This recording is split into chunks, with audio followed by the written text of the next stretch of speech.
Avez-vous déjà entendu parler des combinaisons alimentaires? Donc des règles qui disent qu'on ne devrait pas manger un fruit avant le repas ou qu'il ne faudrait pas combiner les féculents avec des protéines.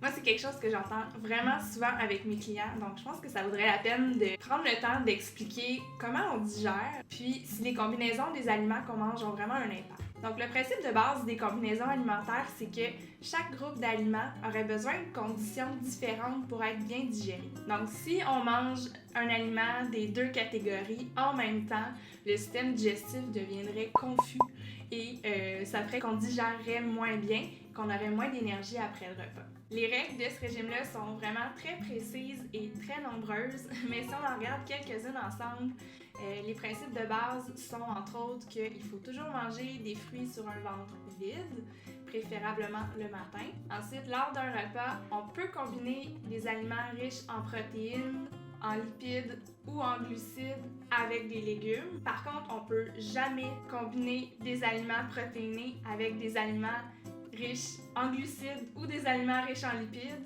Il faut jamais boire en mangeant. On ne peut pas combiner des féculents avec des aliments acides. Et il ne faudrait pas consommer deux types de protéines dans le même repas. Ça fait vraiment beaucoup de règles, mais qu'est-ce qui se passe vraiment quand on digère les aliments? Premièrement, notre système digestif est fait pour digérer les glucides, les lipides, les protéines en même temps. C'est pas surprenant parce que presque tous les aliments qu'on mange vont contenir ces nutriments-là, donc soit les trois ou deux des trois, mais on mange des aliments et non des nutriments, fait que c'est impossible de toutes les isoler dans des petites boîtes. Par exemple, les légumineuses vont contenir à la fois des glucides et des protéines, et les noix vont contenir des lipides et des protéines, puis on est capable de les digérer. Donc quand on mange un repas qui contient des trois nutriments, qu'est-ce qui se passe? Bien, premièrement, le processus de digestion commence dans notre bouche. Donc, on a une enzyme dans notre salive qui s'appelle l'amylase salivaire qui commence à digérer les glucides. Donc, à ce moment-ci, les protéines et les lipides sont encore intacts. Ensuite, une fois qu'on avale, la nourriture va dans notre estomac.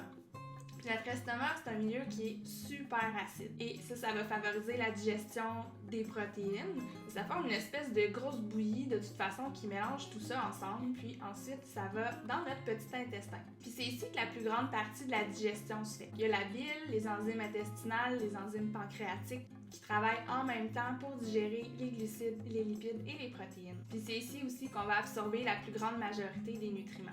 Donc quand on comprend comment on digère les aliments, bien, on comprend aussi que la composition de notre repas, ça va pas influencer la capacité des enzymes à bien digérer. L'estomac va toujours être acide, peu importe ce qu'on mange. Puis maintenant, si on regarde ce que la science nous dit, on voit qu'il n'y a pas vraiment d'études publiées sur le sujet des combinaisons alimentaires.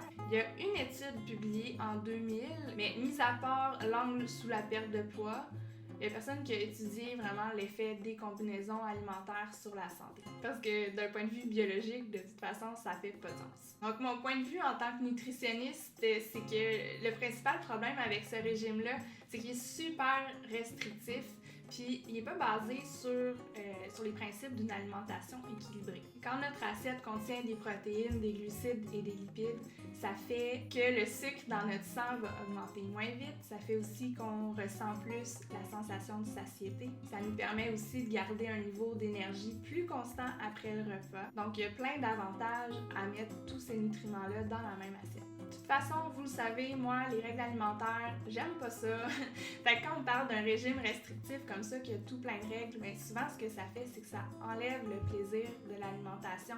Ça devient super compliqué, on sait plus quoi manger, même que ça pourrait mener à avoir des carences alimentaires si on réussit pas à manger tous les nutriments dont on aurait besoin durant la journée parce qu'il y a trop de règles puis on sait juste plus comment se faire à manger par rapport à ça. Alors, je recommanderais vraiment pas ce régime-là à quelqu'un qui aurait des problèmes digestifs ou quelqu'un qui trouverait que son niveau d'énergie est plutôt bas. Et si tu as des problèmes digestifs, je te conseillerais plutôt de viser l'assiette santé, de manger beaucoup de légumes, des grains entiers, des fruits, aussi de manger lentement, de prendre le temps de mastiquer.